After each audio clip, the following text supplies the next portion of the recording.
à Lausanne pour l'étape lausannoise du Tour de Suisse de l'humanité de Lausanne, pour cette table ronde sur la thématique de l'intégration. Avec moi aujourd'hui, Noelia Mucientes Fernandez. Vous êtes coordinatrice de l'association PAIR, qui principalement met en place des tandems entre des personnes réfugiées et des personnes familières de la Suisse. Fitsun Guirmey, Fitsun, vous êtes assistant en soins et santé communautaire au CHU. Vous êtes aussi collaborateur de Lausanne pour les projets formation. Vous venez d'Érythrée, vous êtes arrivé en Suisse en 2015. Bienvenue parmi nous. Et Bashkim Izeni, vous êtes délégué à l'intégration de la ville de Lausanne et donc le responsable du bureau lausannois pour les immigrés. Et je vous propose déjà, pour introduire un peu cette discussion, un petit tour de table sur qu'est-ce que vous comprenez par le terme intégration. Et je propose de commencer avec vous, Fitsun. D'accord, je m'appelle Fitchoum Girma et puis je viens d'Érythrée, puis je suis là en Suisse, ça fait 10 ans. Ce que j'entends par rapport à l'intégration, c'est un apprentissage. C'est un processus pour apprendre dans un nouveau environnement, un nouveau lieu de résidence. C'est vraiment ça, de connaître des codes de la société et puis du pays. C'est pour moi l'intégration, c'est plutôt ça. Les personnes qui arrivent, ils devaient apprendre ou connaître le pays ou surtout la langue. Et puis, les personnes, des habitants, les citoyens aussi, ils accueillent de manière générale, ouvertement pour accueillir, pour se sentir à l'aise, pour que, voilà, montrer que, voilà, vous êtes là avec nous, voilà. On vous apprend comment vous pouvez vivre ici en Suisse, par exemple. Par rapport aussi les différents permis, au début, on ne sait pas comment on peut intégrer dans ce pays. Ben, on comprend pas, surtout c'est la barrière de la langue.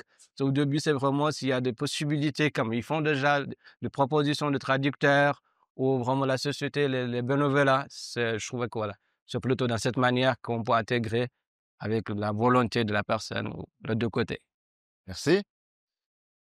Bashkim, vous avez peut-être l'œil du côté des institutions, de la mise en place des politiques publiques.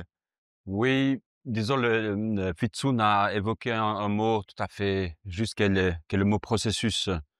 Il est vrai que l'intégration, c'est un terme qui est aussi polémique dans le sens il n'y a pas de consensus autour de la définition de l'intégration, car si on parle pour un jeune ou un jeune qui est issu d'une famille migrante, elle se sentira heurtée si on lui pose la question si elle est intégrée, car cette personne, elle a grandi, voire elle est née en Suisse. Donc le terme n'est pas innocent et il est important effectivement d'être sensible que ce terme peut susciter aussi voilà, une certaine incompréhension si on pose la question à un jeune, si vous êtes intégré. Il est clair que l'intégration, voilà, est un processus, je dirais, qui prend du temps pour une personne qui vient d'ailleurs. L'intérêt ou en fait, l'importance de l'intégration, ou l'intégration consiste justement à faciliter l'accès à des personnes migrantes à apprendre la langue du pays d'accueil, à pouvoir bénéficier d'une formation de qualité, pouvoir effectivement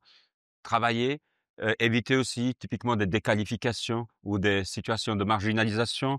Bien sûr, s'intégrer signifie aussi, de pouvoir, se sentir membre d'une communauté, d'une société, être actif de ce plan associatif, participer à la vie de société, à la vie politique, à la vie sociale et bien sûr, l'intégration, c'est aussi être protégé contre toute forme d'arbitraire, en particulier contre la discrimination raciale, qui est une véritable entrave à l'intégration. Mais l'intégration, en tout cas au niveau de la ville de Lausanne, la vision de l'intégration est celle de l'égalité des chances, promouvoir l'égalité des chances pour les personnes issues de la migration ou d'ailleurs. Après, il faut aussi rappeler que Fitsun a bien dit qu'effectivement, l'intégration, elle n'est pas unidirectionnelle.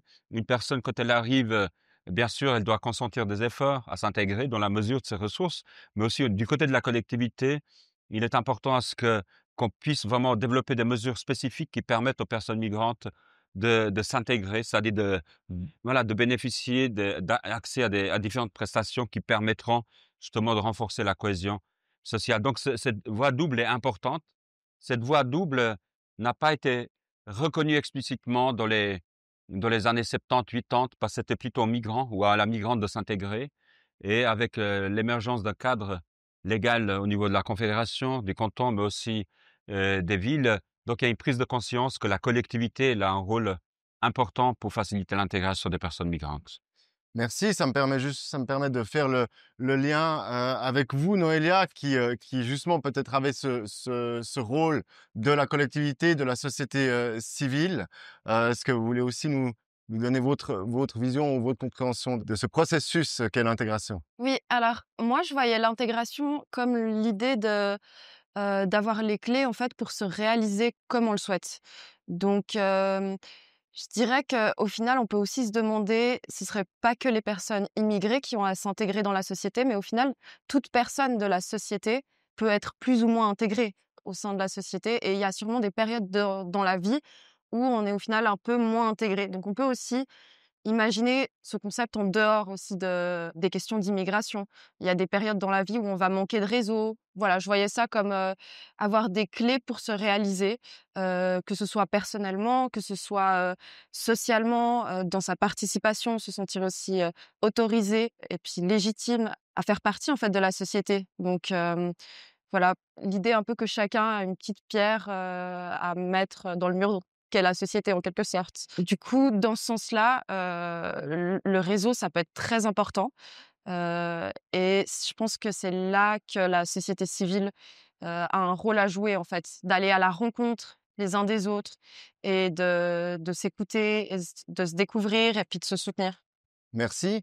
On a peut-être déjà un peu évoqué, mais Bachkim, qu'est-ce que vous où voyez-vous les facteurs de réussite de l'intégration? Qu'est-ce qui permet qu'on puisse dire alors évidemment, j'imagine qu'il y a des choses qu'on peut mesurer telles que la langue, mais il y a certainement plein de choses qu'on ne peut pas mesurer. Où voyez-vous, ouais, justement ces facteurs de réussite? Les facteurs de réussite, ça a été dit effectivement par Noélia, c'est important effectivement. Il y a aussi des personnes, on pourrait étendre, hein, n'est-ce pas, la notion d'intégration à des groupes plus vulnérables de la société. Mais il est vrai que les personnes issues de la migration sont confrontées à davantage de défis. Quand on quitte son pays, voilà, il faut apprendre effectivement une langue, connaître un environnement, avoir bénéficié d'un réseau qu'on n'a pas. Il y a beaucoup d'inconnus, beaucoup de facteurs qui péjorent, hein, qui peuvent péjorer votre condition humaine. Et il est vrai qu'on soit, en particulier pour certains groupes de personnes, comme les femmes, par exemple, il y a des femmes migrantes qui sont peut-être diplômées ou pas diplômées ou qualifiées, mais dont les qualifications ne sont pas reconnues ou les papiers ne sont pas reconnus en Suisse. Donc ça pose un nombre important de défis. Donc nous, en tant que collectivité, on doit vraiment veiller à ce qu'effectivement qu'on puisse assurer un accès typiquement à des prestations, que ça soit la langue, l'emploi, voilà, de développer des mesures spécifiques qui permettent à des personnes, heu, plus vulnérables d'y accéder. L'intégration ne consiste pas à remplacer les services existants, que ça soit à l'administration ou ailleurs, mais vraiment de développer des ponts, des passerelles qui permettent à ces personnes d'en bénéficier. Mais il est vrai, Noélia l'a dit, l'intégration signifie aussi que la population suisse aussi doit faire un effort, à s'ouvrir à l'autre, car vous avez beau à vouloir vous intégrer, si vous avez un mur en face de vous, mais l'intégration sera difficile, voire, mission impossible. D'où l'importance effectivement d'avoir une vision générale et puis de bien réfléchir effectivement à des facteurs qui favorisent, l'intégration ou des freins à l'intégration. Il y en a pas mal effectivement et l'intégration après bien sûr est aussi une question personnelle. Ça dépend, de la trajectoire, des parcours, migrants. Il y a peut-être des personnes qui viennent via l'asile, qui ont voilà, qui ont eu, d'un coup dans leur vie des tragédies, des situations extrêmement difficiles et on peut dire: «Oui, mais la personne, c'est bon, ici, elle peut travailler et puis et cetera». Oui, mais se reconstruire après des drames ou après des guerres, après autres, c'est extrêmement difficile. Donc vraiment, c'est très complexe, disons, cette question, elle est très complexe et c'est difficile de dire, voici les facteurs d'intégration. Mais un facteur qui est important, c'est celui, bien sûr, la volonté de la personne à s'intégrer, à faire partie de la société, mais aussi les politiques publiques existantes, voire aussi d'autres acteurs qui s'impliquent pour faciliter voilà, l'immersion des personnes migrantes, à l'image, par exemple, de l'association de Noélia qui fait un travail remarquable de cette mise en réseau, d'accompagner les personnes quand elles arrivent en Suisse et je trouve que ce travail est fondamental. Donc c'est pas uniquement à la collectivité, voilà, son travail serait totalement incomplet sans le concours justement des acteurs de la société civile. Noélia, vous voyez où justement ces facteurs de réussite? Alors justement, moi je voyais du point de vue de la société civile, ce qui est important, c'est d'aller à la rencontre des personnes immigrées, des personnes réfugiées. Donc justement, à travers le tandem, l'idée, c'est de donner l'occasion de se rencontrer, de pouvoir faire des activités ensemble. C'est une activité qui est très informelle, où on y va en fait en tant que la personne qu'on est de manière authentique. Pour moi, le rôle de la société civile, c'est de s'ouvrir, d'accueillir les personnes. Faire, c'est aussi au final un grand réseau avec des groupes WhatsApp. Et donc c'est vrai que c'est toujours très impressionnant quand, quelqu'un m'écrit en disant: «Ah, j'ai besoin de corriger un travail, pour mes études ou mon apprentissage» et en fait, en mettant un message, sur ce groupe, bah, on trouve quelqu'un, très rapidement qui est d'accord de corriger, ça prend pas beaucoup de temps, puis en fait, c'est un coup de main, puis ça peut être aussi une rencontre où on se voit, on le fait ensemble. Voilà aussi beaucoup, on reçoit beaucoup de questions par rapport aux études ou, au métier. Donc là, ce qu'on fait souvent, c'est, mettre un petit message dans les groupes en disant: «Bah, est-ce que quelqu'un a fait telle étude ou est dans tel métier et serait d'accord de prendre un café avec, une personne pour répondre à ces questions?» Et ça, pour moi, ça va en dehors de ce que peut faire, l'État. Et c'est à la société civile de le faire et puis de voilà, de se rencontrer, puis aussi, d'aller connaître, les autres personnes, les autres parcours. On a très peu de connaissances, j'ai l'impression dans la société, sur l'asile. Donc en fait, c'est aussi en rencontrant les personnes qu'on peut comprendre.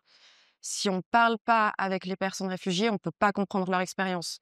On connaît pas les permis, on connaît pas les critères d'asile, il y a pas trop, cette idée de la persécution individuelle, c'est pas très connu. Donc en fait, c'est en discutant avec les personnes qu'on va comprendre leur réalité et souvent on parle un peu des fois en méconnaissance, des personnes réfugiées et c'est là où on passe à côté de l'expérience en soi. Voilà. Merci. Finsoun, vous êtes passé par ce processus d'intégration. Peut-être quels ont été les éléments les plus importants pour vous au long de votre parcours depuis votre arrivée en Suisse? D'accord. Moi, je remercie d'abord le citoyen plutôt Lausanne et plutôt c'est la commune de Mont-sur-Lausanne. Quand je suis arrivé, je suis vraiment allé au Mont-sur-Lausanne et il y a une membre de GAM, il y a Carole qui est là aujourd'hui, qui m'a accueilli quand je suis arrivé en Suisse. Et puis c'est vraiment c'est la société. C'est la société et puis la volonté de réfugiés et puis c'est eux qui sont venus vers nous pour nous dire que voilà, on vous propose ça, être à l'écoute, c'est le plus important que je trouvais et puis de se présenter pour les réfugiés à l'école ou en plusieurs endroits, même à l'église. Nous, ça nous valorise au début, même si on ne comprend pas la langue, on essaye de communiquer et puis, de nous guider, bah, qu'est-ce que vous voulez faire? Qu'est-ce que vous avez fait dans votre vie? C'est pas directement, petit à petit, on crée de confiance et les liens. C'est ça que ça m'a beaucoup aidé. Après ça aussi, il y a les associations qui organisent des activités, sport ou d'autres activités. Il y a aussi les familles d'accueil. En plus, il y a les VAM et puis les cirques, toujours une cadrée, ils nous accompagnent selon notre permis. Bah, c'est ça que je voudrais vous dire. C'est la volonté de la personne et puis l'accueillir ou la volonté aussi d'autres personnes qui viennent, qui a la possibilité ou la volonté d'aller ou venir vers les migrants ou les réfugiés pour dire que bah, venez, vous êtes comme nous. Ça peut être aussi utile pour le futur enfants parce que moi, je suis allé en plusieurs fois à l'école. Bah, ça m'a vraiment touché que de rester au devant les étudiants, d'expliquer. Comme ça, même les enfants, bah, ils ne voient pas comme il y a des préjugés. Bah, pourquoi on est venu ou comme ça, ils ne savent pas en détail. Mais peut-être c'est un exemple de, voilà, ah, ils sont comme nous, ah, peut-être qu'il y a des difficultés dans leur pays, pas expliquer à leur état ou à leur niveau pour les enfants, mais petit à petit, ils comprendront à l'école ou au fur et à mesure. C'est ça que plutôt. Merci beaucoup. Merci déjà, ben voilà, pour ce premier tour tour de table. On va continuer peut-être avec vous, Fitsoun, sur votre parcours personnel. Vous êtes arrivé, vous avez pu faire une formation. Vous voulez nous parler un peu de ce parcours-là, de votre parcours pour arriver à ce que vous faites aujourd'hui comme assistant en soins communautaires. Aussi peut-être l'importance de votre travail à Lausanne. Dans la discussion qu'on a pu avoir ensemble avant, vous m'avez aussi parlé du regard des autres, de pouvoir changer ce regard sur les personnes réfugiées, ce que vous faites à travers les formations à Lausanne. Est-ce que peut-être, ouais, vous voulez nous parler un peu de ça? Peut-être commencer par votre parcours ici, arriver, comment vous êtes arrivé à une formation et ouais, encore une fois, les choses qui ont été importantes aussi. Vous avez parlé de votre famille d'accueil. Quand je suis arrivé en Suisse, et puis j'avais pas de projet, qu'est-ce que j'aimerais faire, qu'est-ce que je voulais faire, je savais pas comment, c'est comme tout le monde. Et puis grâce à l'association et puis la famille d'accueil, bah, ça m'a motivé. Bah, les gens, ils me connaissent pas, ni par la culture, ni par la religion. Ils m'aident. J'avais personne, et puis ni ma famille, ni mes frères, mes sœurs, tout ça. Et puis ça m'a énormément touché, bah, pour que je puisse travailler. C'est un projet de travail. Après, j'ai eu l'opportunité de faire une formation d'auxiliaire de santé, comme je n'avais pas de permis B, et puis j'avais un permis N provisoire. Et puis, il y avait seulement 4 opportunités. Et bah, j'ai choisi entre les 4 dans le domaine de la santé. Et puis ça, une fois que j'ai reçu mon permis B, et puis voilà, je trouvais un travail. D'abord, j'ai fait une formation, après d'apprendre la langue de français. Et puis ça m'a aidé de travailler dans le domaine de la santé. C'est plutôt que un domaine que j'aimerais travailler, mais j'ai fait quand même des stages comme installateur sanitaire. Mais entre les 2, je préférais dans le domaine de la santé. Et puis après ça, dans ma tête, bah, je pourrais faire si j'ai la possibilité de faire ça. Il y a mes amis que j'ai créés ici en Suisse, qui sont suisses, qui m'ont beaucoup aidé dans l'avenir. Ils me disent que, bah, qu'est-ce que tu aimerais faire? Tu pourrais faire. Ils m'ont encouragé pour que je puisse faire cette formation. Et puis moi-même aussi, j'ai dit, bah oui, mais toujours la barrière de la langue. Mais il y a ça, mais au fur et à mesure, avec le temps, j'ai construit beaucoup de liens entre des amis, les personnes qui travaillent avec moi, et puis ils m'ont dit que voilà, on te montre, il y a la possibilité, mais qui va me payer pour faire la formation? Parce que je savais pas comment ça déroule. Et puis pour le devoir, il y a tout ça, bah, je n'arrive pas à s'exprimer qu'est-ce que je veux. Oui, mais tu as la capacité, on te montrera. Il y a une personne, je la remercie de cette opportunité, c'est Joël. Daniel Leguet, et puis malheureusement il n'est pas là avec nous, monsieur Daniel Leguet, qui est le représentateur de GAM, et qui faisait dans cette association. Et puis c'est elle qui a pris la responsabilité avec mon chef, mon employeur. Elle a dit que bah, si vous lui donnez l'opportunité de ça, et puis moi je reste à côté, juste qu'il trouve une assistance sociale ou d'autres personnes qui prennent le rôle d'accompagnement. Moi je savais pas, c'est grâce à ça, et puis j'ai ma volonté, puis mes devoirs de faire ça, et puis après ça, moi, j'ai fait cette formation, et puis j'ai eu une aide de Coachab. C'est à Ortra, c'est vraiment à Route de Genève. Et puis pendant 3 ans, il était toujours, j'étais accompagné par cette coach pour faire les devoirs. Mais je la remercie aussi parce que on avait le droit de prendre 15 minutes de pause. Moi, je n'ai pas pris de pause pendant 3 ans, pendant la période qui m'aidait, parce que si je rentre à la maison, il y a personne qui m'aide, mais j'ai profité, sollicité de faire vraiment le plus possible. Et puis, il y a d'autres personnes dans mon entourage qui m'aident vraiment pour le devoir, pour la demande de bourse. Il y a plein de choses qui m'ont aidé. Actuellement, bah, dès que j'ai fini ma formation, malheureusement, il y avait pas l'opportunité de continuer où j'étais. J'ai commencé à l'EMS, et puis dès que je postulais, je trouvais la première postulation, la première chance que je trouvais, c'est vraiment exceptionnel pour moi. Et puis actuellement, je travaille au CHUV, en gériatrie à Nestlé. Bah, après 3 mois d'essai aussi, ils m'ont accueilli ou accepté. Puis je suis très content où je suis. C'est vraiment, j'arrive pas à expliquer tout dans un petit moment, mais on parlera d'autres occasions, hein. C'est magnifique de voir aussi tout ce parcours, mais comme on entend, ça marche presque s'il y a aussi beaucoup de monde autour. Vous avez eu énormément de volonté, c'est un élément, et puis il y a ce besoin d'une société qui est là pour donner son soutien.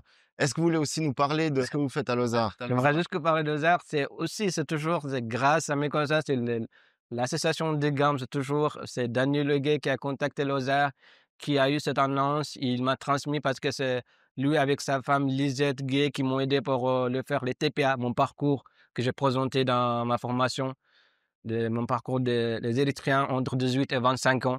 J'ai écrit dans mon TPA sur ça. Et puis, il m'a aidé de faire ça avec sa femme.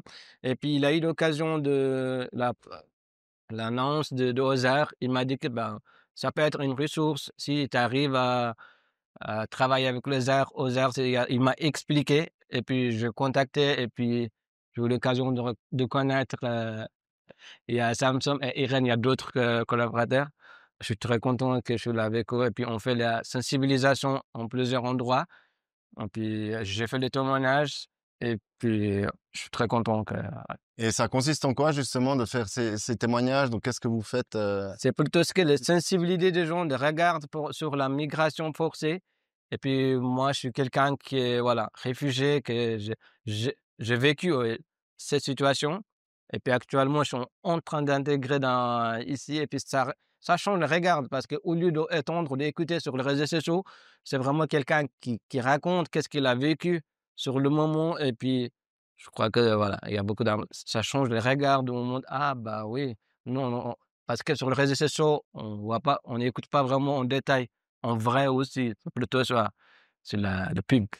Merci. Et pour terminer, peut-être, où est-ce où il y a encore des manques, où il y aurait besoin d'améliorer des choses dans ce processus? Avant le Covid, il y avait beaucoup de possibilités par rapport le cours de français. Il y a plusieurs endroits pour l'opportunité pour les gens, les réfugiés, ils puissent aller là-bas, même se nourrir. Il y a Saint-Martin, il y a plusieurs endroits. Même nous, quand on était au moins sur Lausanne, il y avait tout le lundi des repas. C'est une rencontre, c'est l'opportunité. Après le Covid, je trouvais qu'il est diminué les rencontres, l'opportunité. C'est plutôt voilà, la société. Maintenant, il est loin.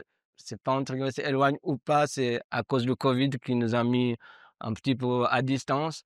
J'espère qu'ils vont reprendre. Maintenant, on est presque libre de se rencontrer, heureusement.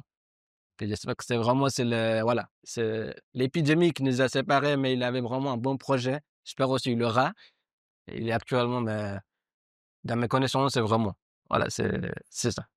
Merci beaucoup, Fitsoun. Noélia, vous avez aussi remarqué une baisse après le Covid. Dans les discussions qu'on a pu avoir avant, vous m'avez dit que vous avez des listes d'attente.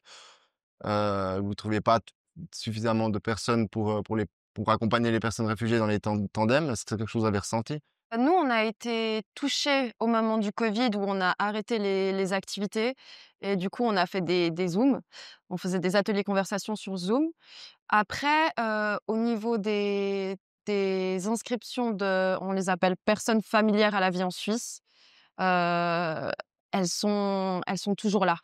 On a régulièrement des inscriptions et puis, à un moment, on avait c'est plus au niveau de la coordination qu'on a de la peine à suivre et aussi du fait qu'on a reçu, bah, on s'est fait connaître peut-être d'un coup. Nous, on voit des inscriptions importantes et ça, c'est aussi quelque chose qui m'encourage dans ce que je fais, c'est qu'on voit que la société civile, elle est là. On reçoit beaucoup de propositions d'activités.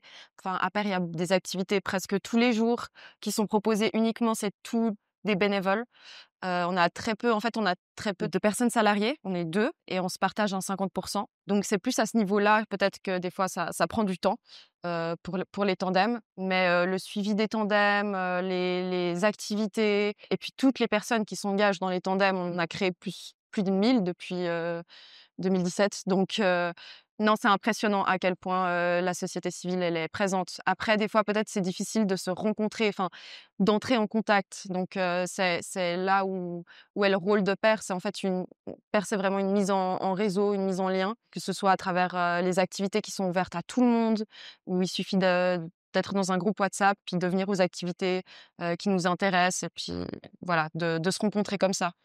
Et vous, qu'est-ce qui vous a poussé à faire ça, à vous engager, dans cette association et à commencer avec ces tandems pour finalement en devenir la coordinatrice? Alors moi, j'ai commencé par un tandem en 2018. J'ai un vieux tandem. J'ai connu Père quand j'étais étudiante en sciences politiques. Il y a eu une présentation, dans l'auditoire et à ce moment-là, moi, j'avais envie de m'engager, mais je savais pas trop comment parce que pour les cours de français, par exemple, je me sentais pas à l'aise. J'avais, 21 ans, je me voyais pas aller enseigner, le français à des personnes plus âgées. C'est faisable, c'est une posture qu'on peut prendre mais c'était pas la mienne. Et du coup, quand j'ai entendu parler de l'idée des tandems où, c'était simplement peut-être d'être moi, d'aller à la rencontre d'une personne qui allait être elle et juste, on allait échanger, ça m'a beaucoup plu. Aussi à ce moment-là, bah, j'habitais à Nyon. On voyait beaucoup de personnes réfugiées qui étaient, dans le centre commercial proche de la gare et je me disais: «Bah, moi, j'irais bien discuter avec eux». Mais c'est hyper bizarre de juste, «Bonjour, vous voulez parler?»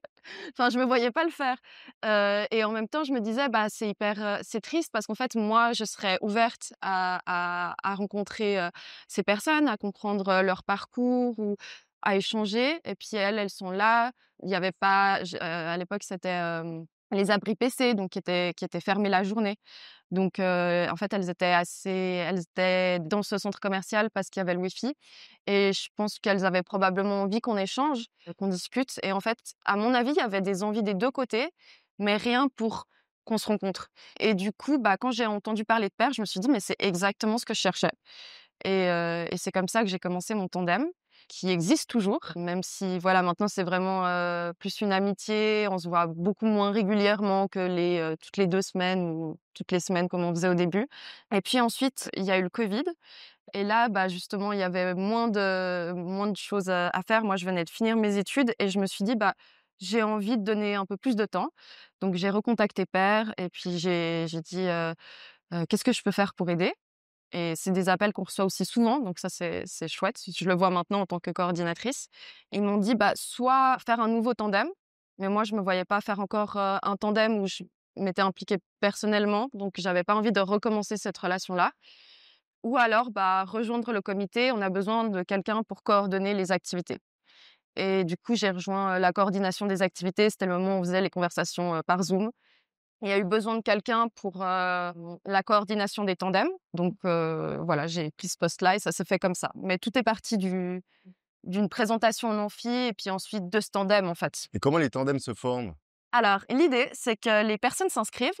Les personnes réfugiées, ensuite, on les rencontre toutes individuellement. On fait une séance d'information, on explique ce que c'est le tandem, on aborde le parcours et puis ensuite, on aborde surtout les attentes de la personne envers le tandem et quels sont un peu ses besoins et puis, aussi, le plus on a d'infos, un petit peu, individuelles, personnelles, quels sont les hobbies, qu'est-ce que la personne aime bien faire. Ça aide bien. On rencontre aussi, toutes les personnes familières à la vie en Suisse. Donc là, c'est une séance d'infos en groupe et c'est la même idée. On présente le cadre, du tandem.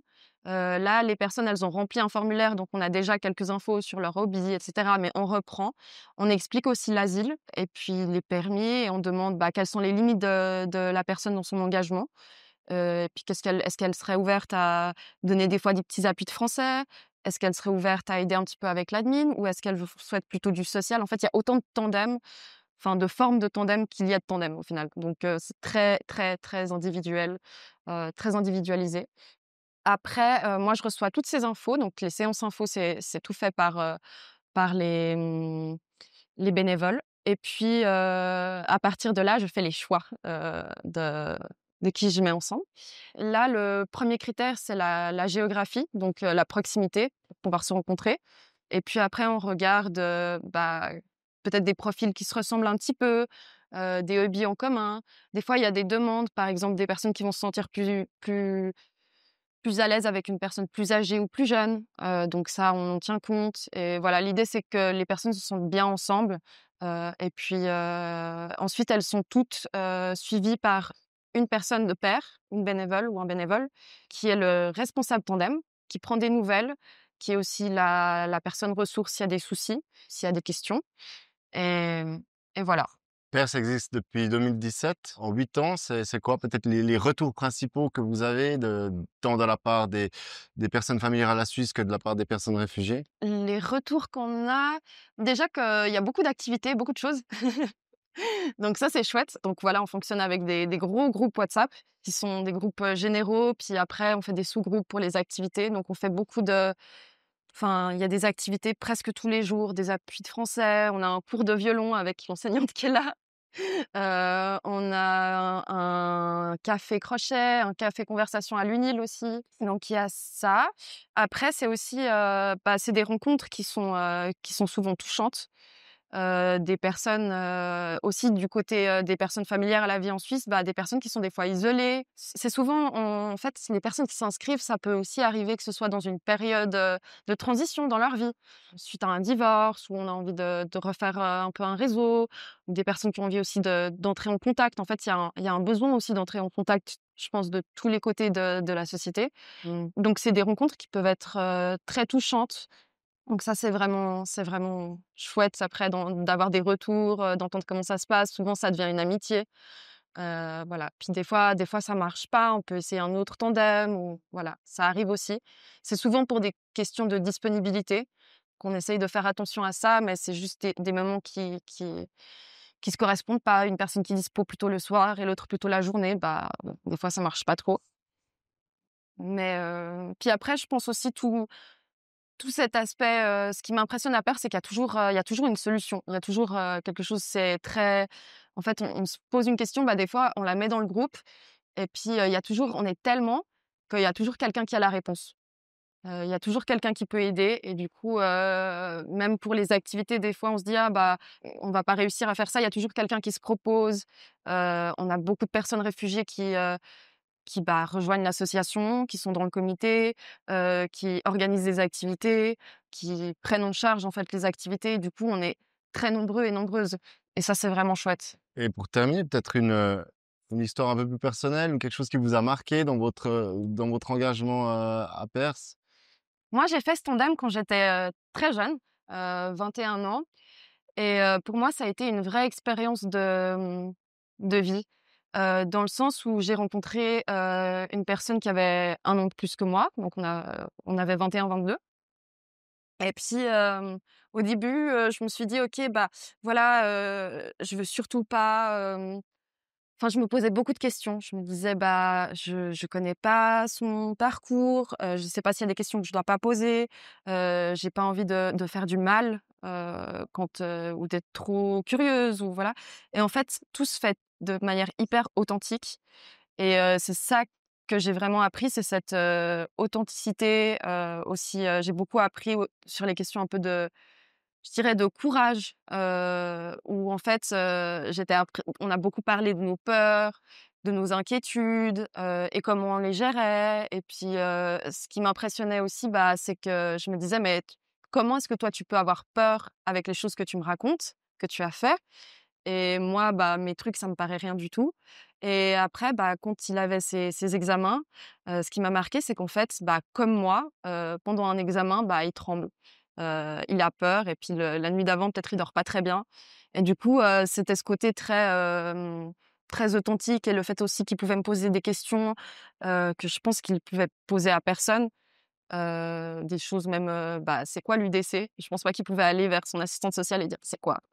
Ou des fois des mots qu'il savait pas ce que ça voulait dire, qui étaient peut-être plus, du parler, ou des choses comme ça. Donc très facilement, il m'écrivait un petit WhatsApp, il me disait: «J'ai vu ça, ça veut dire quoi? C'est quoi?» Donc ça, c'était chouette. Voilà, puis c'est vraiment c'est un lien qui est chouette, qui est vraiment, très, très authentique. Puis, à force, à Perth, je fais plein de rencontres et c'est toujours, c'est cette, authenticité qui me touche beaucoup et qui me donne beaucoup de force.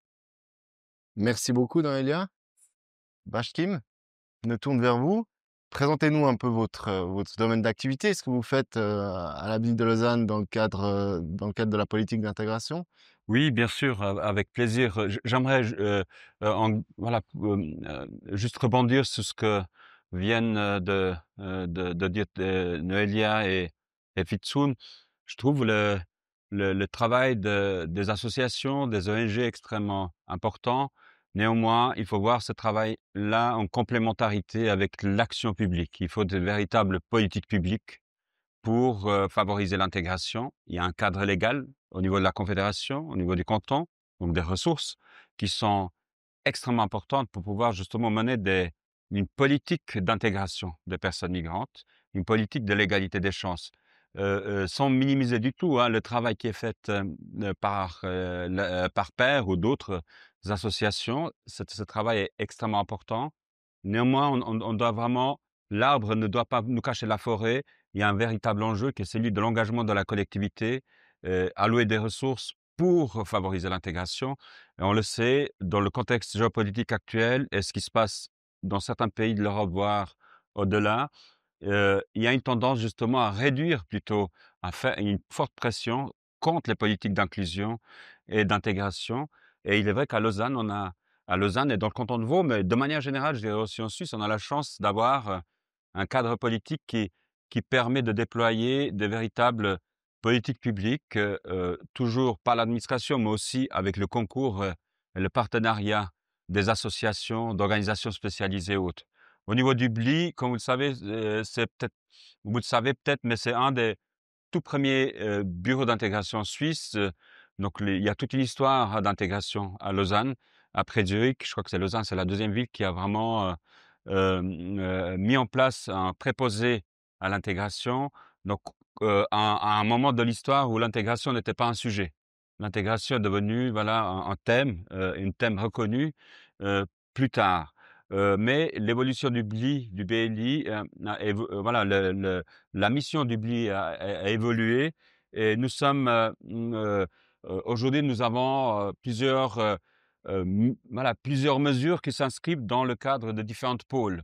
L'objectif est vraiment de toucher les principaux domaines de l'intégration, que sont bien sûr l'apprentissage de la langue, le primo-accueil, la petite enfance, l'employabilité, la vie associative ou la citoyenneté et la protection contre le racisme. Donc on essaie dans le cadre de ces différents domaines qui sont priorisés de développer des mesures et la plupart des mesures, c'est nous qui les faisons. Mais il y a aussi certaines mesures qui sont réalisées par des associations ou des organisations spécialisées. Pour juste en citer quelques mesures, par exemple, pour ce qui est l'apprentissage ou l'intégration sociale, l'apprentissage de la langue, cette semaine, on a débuté les cours de français à Midi-Plage. Ce sont des cours gratuits tous les jours, tous les soirs en fait, sans inscription, voilà, où toute personne peut venir euh, prendre goût à la langue française, surtout pour les personnes qui sont primo-arrivantes. La langue est vraiment la pierre angulaire, je dirais, de l'intégration, car elle conditionne fortement les autres dimensions de l'intégration, que ce soit l'employabilité, la citoyenneté, et voire même se protéger face à des situations d'arbitraire.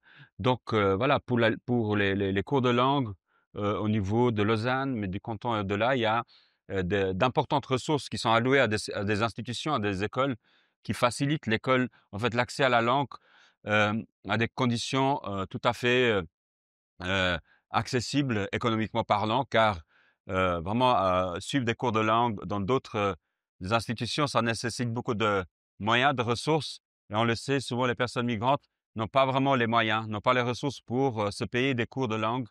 Et d'autant plus pour les personnes qui sont qualifiées et qui doivent atteindre un niveau B2, voire C1 d'apprentissage du français. Et ça demande beaucoup de moyens.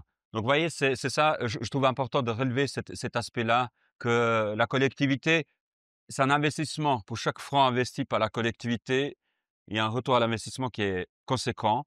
Mais au niveau du BLI, donc, pour revenir aux missions du BLI, il y a tout un travail justement d'intégration sociale et d'apprentissage de la langue avec des partenaires de la ville et du canton.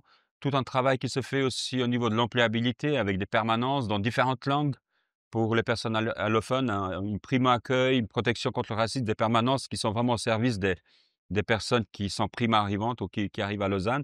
Et on mobilise environ 10 à 11 langues au sein du BLI pour pouvoir vraiment répondre à des personnes qui connaissent pas la langue, qui ont besoin d'être orientées, d'avoir les bonnes informations, d'éviter de se trimballer de porte en porte, de service en service, mais vraiment de fournir des prestations de qualité.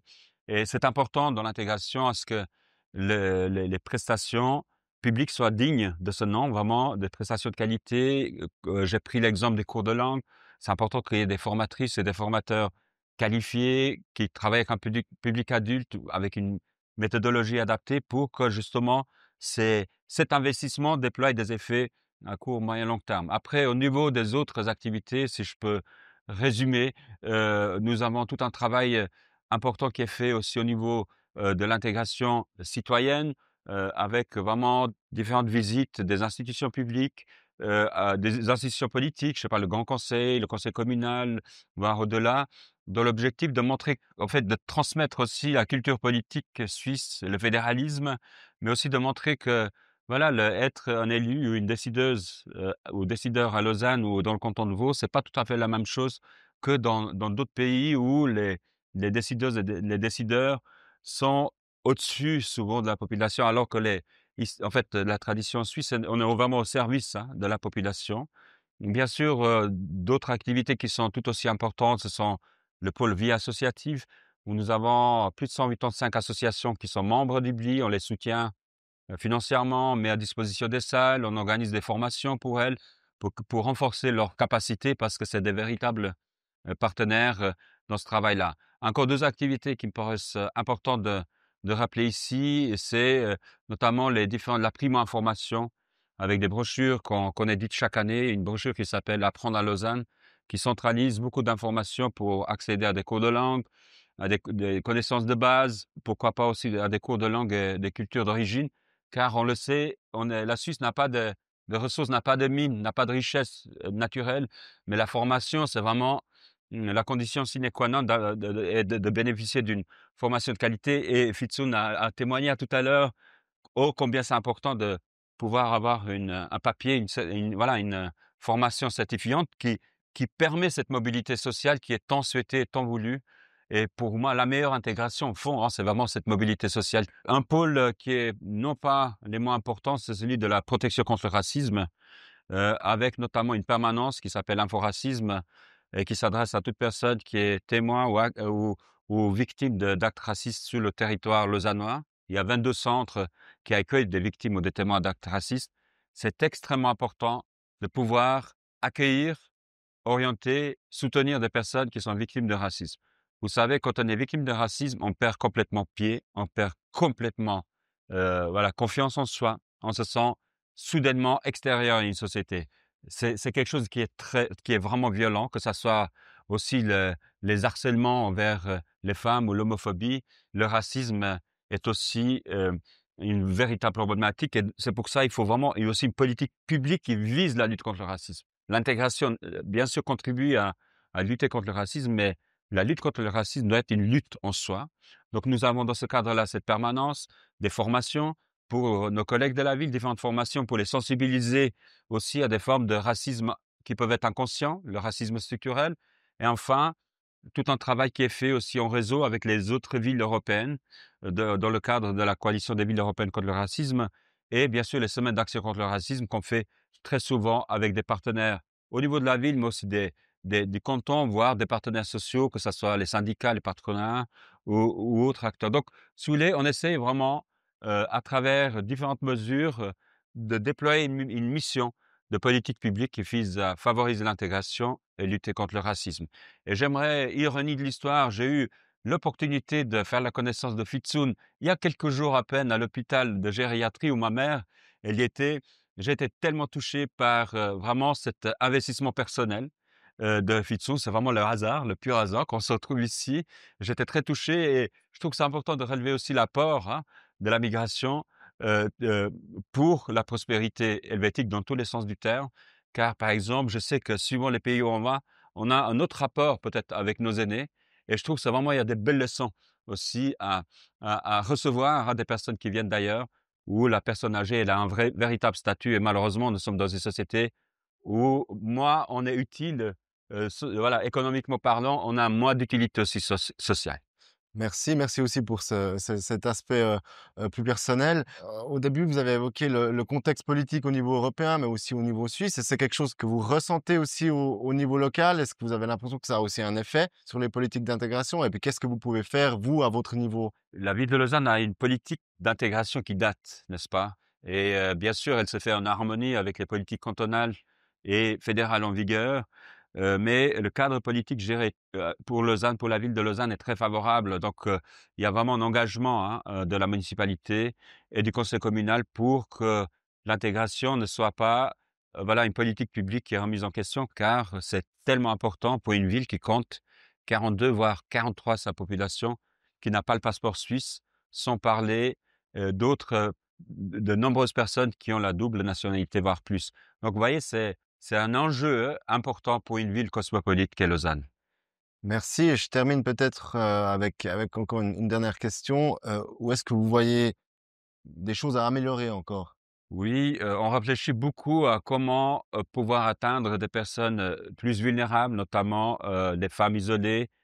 Il y a toujours des angles morts, hein, dans l'intégration et on essaie justement, en travaillant avec l'Université de Lausanne, avec les étudiants aussi de l'Université de Lausanne, à les mettre au profit de notre politique publique pour qu'on vraiment mette le doigt effectivement sur les angles morts. Un des angles morts, c'est justement cette primo-information des personnes. Quand on arrive, surtout pour les femmes, elles ont pas forcément un projet économique, et donc elles rejoignent leur époux ou leur mari ou leur ami, mais elles mettent des années à comprendre comment ça marche et souvent ces personnes peuvent être fortement déqualifiées, voire avoir moins de chances de décrocher un travail digne de ce nom.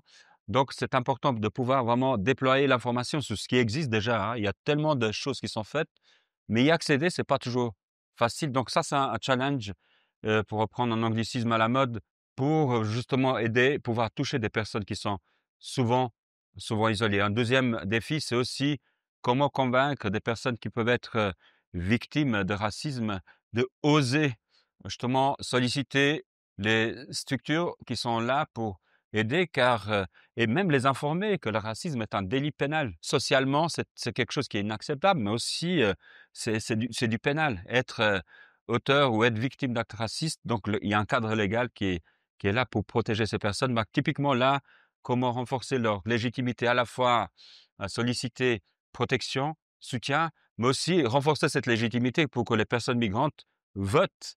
Et il y a des acquis que sont notamment la citoyenneté, le pouvoir de voter, se faire élire sur le plan communal. Et c'est tellement important que voilà, le corpus politique de la prochaine législature reflète bien aussi la population lausannoise. Et ça, c'est un véritable challenge. Merci beaucoup. On va terminer la discussion par un dernier tour de table et j'aimerais vous demander dans ce tour de table, qu'est-ce qui vous motive, vous, au quotidien, dans ce que vous faites, dans votre engagement, qu'il soit associatif, professionnel? Et qu'est-ce que vous recommandez, qu'est-ce que vous pouvez donner comme conseil à des personnes qui, elles, voudraient s'engager et ne savent pas comment le faire? Noélia, vous voulez commencer? Je pense déjà tous les petits succès, tous les messages, ou toutes les fois où on voit quelqu'un, où on croise quelqu'un et puis qui nous dit: «Ah bah, en fait, maintenant je suis en train d'étudier, maintenant», en fait, de voir, l'impact qu'a les rencontres sur la vie au final des personnes, les croiser régulièrement et voir qu'elles se sentent bien d'être en Suisse, d'être, à Lausanne. Il y avait une femme qui me disait: «Bah, au début, pour moi, c'était très compliqué de sortir parce qu'en fait, les bâtiments étaient tellement différents de chez moi que j'avais l'impression qu'ils étaient tous pareils». Et c'est des trucs qu'on n'imagine tellement pas et puis qu'en échangeant, bah, maintenant, je vois qu'elle a 3 enfants, qu'elle se sent, qu'elle a fait une formation, qu'elle se sent hyper à l'aise, et puis qu'elle encourage aussi des femmes de sa communauté à s'investir aussi et puis à se sentir libre, de se balader dans la ville et de sentir que cette ville, elle est aussi, à eux et elles, en fait. Donc voilà, plein de petits succès, plein de moments comme ça qui sont touchants. Aussi, ce qui m'encourage, c'est de voir l'implication, de tous les bénévoles, que ce soit des personnes réfugiées qui après avoir, eu un tandem, elles s'inscrivent pour, elles, accompagner quelqu'un. Ça, c'est toujours, super sympa. Puis là, c'est des rencontres qui sont aussi très intéressantes parce qu'en général, on matche pas avec la même communauté pour avoir cet échange, justement. Donc ça donne des parcours qui peuvent être, très intéressants, des échanges super sympas. De voir qu'on a toujours des personnes qui proposent des activités, des sorties, bientôt on aura une sortie vélo. Aussi, on essaye un maximum d'aller ensemble dans des lieux qui existent déjà. Donc de profiter des œuvres qui existent. Par exemple, les rendez-vous citoyens du BLI, bah, on y va chaque année, ensemble et du coup, ça nous permet de faire le pont aussi avec la politique publique et justement de dire, bah, il y a ça qui existe. Peut-être tout seul, c'est difficile d'y aller, mais si on y va ensemble, bah, voilà, ce sera plus facile et en fait, après les personnes se sentent légitimes et puis aussi ont la confiance pour pouvoir retourner dans des lieux. Donc moi déjà de voir qu'une personne est retournée dans un lieu où on est allé, c'est déjà un gros succès. Il y a plein de petites histoires comme ça qui sont touchantes et qui me donnent beaucoup de courage et de force. Et puis quoi faire, si on veut s'engager? Bah, du coup, on a un site internet, pair.ch et puis, on attend, vraiment, les inscriptions. Donc on a une longue liste d'attente du côté des personnes réfugiées. Pour les personnes qui n'ont pas le temps ou que ça leur correspond pas, de s'engager dans un tandem, on a aussi plein d'activités. Donc c'est possible soit de participer à l'animation. Là, en ce moment, on cherche des personnes pour les permanences d'appui. Donc c'est des appuis de français où les personnes qui ont déjà des cours de français viennent pour repratiquer, pour revoir des petits exercices. Donc, il y a ça, par exemple, qu'on cherche. Mais, c'est toujours possible aussi de proposer, une activité ou alors simplement de venir aux activités, participer, puis, comme ça, on se rencontre et on échange et ça, c'est aussi toutes les personnes qui sont en attente de tandem participent beaucoup à nos activités avec aussi le souhait d'entrer en contact avec des personnes, familières à la vie en Suisse et donc ça, rien qu'en venant au cours de yoga qui est gratuit, ben, on peut aussi, échanger après et puis ça peut être une façon aussi de participer. Super, merci beaucoup. Fitsoun? Moi aussi, je vois, c'est plein de succès parce qu'on est arrivé, la majorité, les personnes qui sont arrivées avec moi, on était au moins sur le ZAN où on arrivait. Maintenant, je vois la plupart, ils ont réussi leur formation, soit installateur sanitaire, électricien, dans différents domaines. Je suis hyper content. Et puis, je vois aussi des petits schémas qui, moi, je connais, et puis les autres, ils ne connaissent pas. Il y a des gens qui sont confrontés soit à la langue, soit à la démarche administrative. Il y a par exemple le poids d'appui, que c'est vraiment un gros soulagement pour les personnes qui n'arrivent pas à écrire une lettre ou vraiment ne comprenaient pas vraiment au lieu de déranger, ou plutôt de ne pas avoir de disponibilité de connaissances ou des amis comme ça. On allait là-bas, ils nous résolvent beaucoup de problèmes, un gros soulagement. Et puis, bah, en général aussi les accueils, et puis les propositions, et puis tous les citoyens, et inclus les OSAR, et puis les gammes plutôt. Et qu'est-ce que tu conseilles aux personnes qui, bah, peut-être aussi à d'autres personnes réfugiées qui après elles-mêmes souhaitent s'engager, comme tu l'as fait avec le ZAR? Qu'est-ce que tu leur conseilles si elles savent pas trop à qui s'adresser? Bah, probablement, je lui donne le temps pour expliquer si c'est vraiment il s'intéresse. Plutôt, je guide un petit peu le schéma, une proposition, c'est pas qu'une obligation qui te bah, vous allez faire comme ça, c'est comme ça. Une proposition, après, c'est à lui de choisir. Ouais. Je l'encourage. Si vous avez des questions, je suis à votre disponible comme ça. Voilà, je donne le temps, être à l'écoute, je dirige, ça sera opportun. Super, merci beaucoup Fitsoun et on va clore le cercle avec vous, Bashkim. Qu'est-ce qui vous motive aussi vous dans votre travail de délégué à l'intégration? Il est vrai que nos propres parcours, sont un facteur, important. Après, bien sûr, la formation et une sensibilité, par rapport à justement à l'altérité. Voilà, c'est vrai que j'ai une carrière, à l'université où j'ai passé pas mal d'années à enseigner sur cette thématique. Ensuite dans le journalisme, toujours en lien avec la migration, l'intégration, lutte contre l'extrémisme et puis ce travail-là s'inscrit parfaitement, voilà, il est totalement en harmonie avec, voilà ce qui m'a animé, passionné de ma vie, qui est celui de créer des ponts. C'est vraiment, de créer des ponts, d'expliquer, de relativiser, de nuancer et puis même, par exemple, pour le racisme, c'est extrêmement important de pouvoir, passer des messages à des personnes qui se sentent pas concernées par le racisme. C'est vraiment, important de créer, d'avoir cette culture du dialogue, culture de pouvoir, convaincre, ou en tout cas sensibiliser, ouvrir légèrement les œillères à des personnes ou à des groupes qui s'estiment, voilà, qui peuvent être hermétiques à ce genre de thématiques et ça, c'est ça qui est assez intéressant, je trouve, dans ce travail, c'est de pouvoir justement sortir, des sentiers battus, quoi, pour, voilà, pour favoriser, disons, cette intégration aussi du côté de la société majoritaire envers la société minoritaire, si j'ose dire. Et vous faites aussi le lien avec toutes les associations. Quel message vous donnez à celles et ceux qui souhaitent s'engager et qui savent pas ou peut-être savent pas où s'adresser ou savent pas comment le faire? Au niveau de la ville, nous avons depuis quelques années un projet qui s'appelle Trait d'Union, qui cherche justement à renforcer les capacités des associations, à ce qu'elles mieux s'entreconnaissent, voilà, il y a une plateforme numérique aussi, une fête qui s'appelle Divers Cité chaque année, où c'est un projet purement participatif et j'encourage les associations ou les personnes qui ne sont pas forcément membres d'associations à s'intéresser à Trait d'Union qui facilite justement ce lien au sein du monde associatif. Et nous, en tant que ville, on considère extrêmement important à ce que ce vivier associatif continue à persévérer et qui est quand même aussi l'ADN hein, de la Suisse, voilà, cet engagement bénévole, cet engagement dans le cadre d'associations, mais aussi pour les associations, pour ma part, moi je considère que les associations dites communautaires, elles ont un rôle fondamental car quand une personne elle arrive, elle va chercher à s'adresser à des personnes semblables qui parlent la langue, qui connaissent les codes. Donc souvent, on trouve un job, un appartement ou autre service via sa communauté d'origine. Donc là aussi, il faut veiller à ce que ces associations communautaires puissent aussi bénéficier du soutien parce qu'elles font, c'est des véritables acteurs ou actrices de l'intégration. Je vous remercie tous les trois pour la participation à cette table ronde qui était pour ma part très intéressante et j'espère que ça vous a aussi plu et permis de faire passer vos messages. Merci beaucoup.